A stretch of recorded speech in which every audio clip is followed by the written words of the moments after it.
Right, so I'm making some paper pots here. You're going to need some newspaper, any old newspaper, any kind of jar, but mainly you want jars that are going to fit the size of the pots that you want.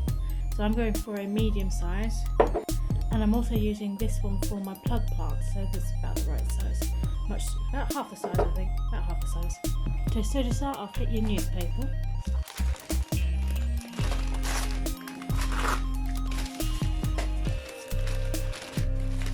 I'm going to get up a couple of pages, like so. To do the medium sized ones, you're going to put this into half. This is the Metro, back when May was still a thing. So you get it roughly in half, and then just tear it down. So now you've got these two pieces. And they're going to be nice and long like this. You want them nice and long for a medium size, because you want it to wrap around a couple of times. So nice long 2 pages, but in half. Get your pot in there, or your jar.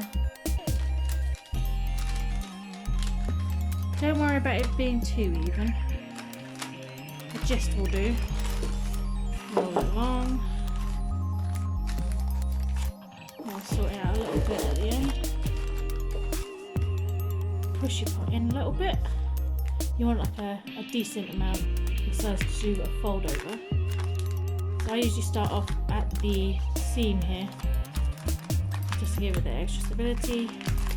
Fold it in like it's a Christmas present. I'm terrible Christmas presents.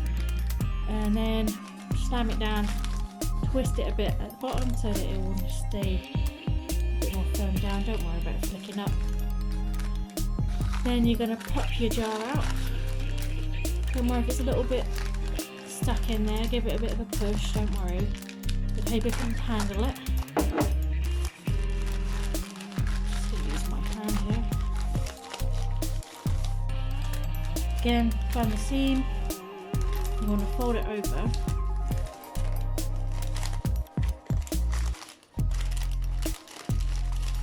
And then usually I just get my hand right in there and then push it out.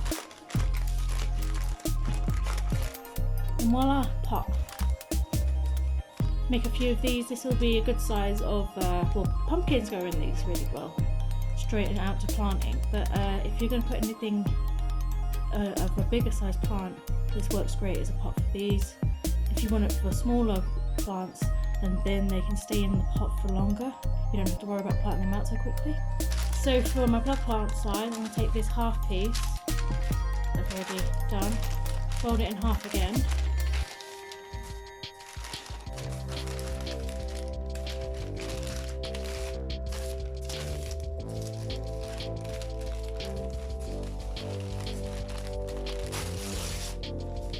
Don't worry about that.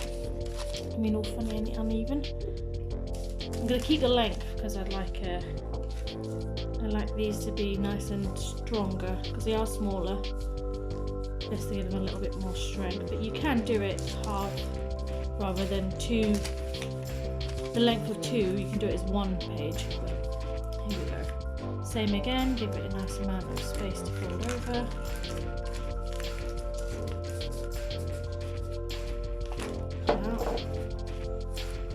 That's what she said.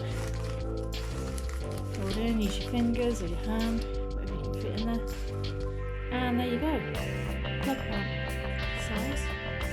Now one good thing about using the paper pots is the paper will absorb a lot of the water that you put in there, so it'll keep the soil a lot moist for longer. And they will biodegrade nicely when you just plant them straight into the ground.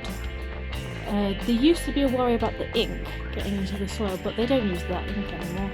It's a much safer food alternative ink nowadays, so I don't really worry about that. I did try using cardboard, using the loo roll cardboard and things like that other people suggested, but I just found that it doesn't degrade. It just doesn't degrade quick enough. And I was getting problems with roots getting stunted.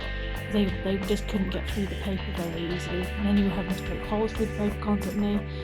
It just became a whole rigmarole. I preferred the paper pots because the roots will grow out of through the paper pretty much, straight away. These are just a much better alternative in my opinion. And yes, you can make even bigger pot sizes in paper, which is another great thing about using the paper. So I'm going to get on with making a whole load of these. Emma's going to be helping me. Aren't you, Emma? Good girl. Can you look any cuter? I don't think you can. I think you're at peak cuteness. Oh, baby, did you have a nice treat? Yeah? Like your jump on?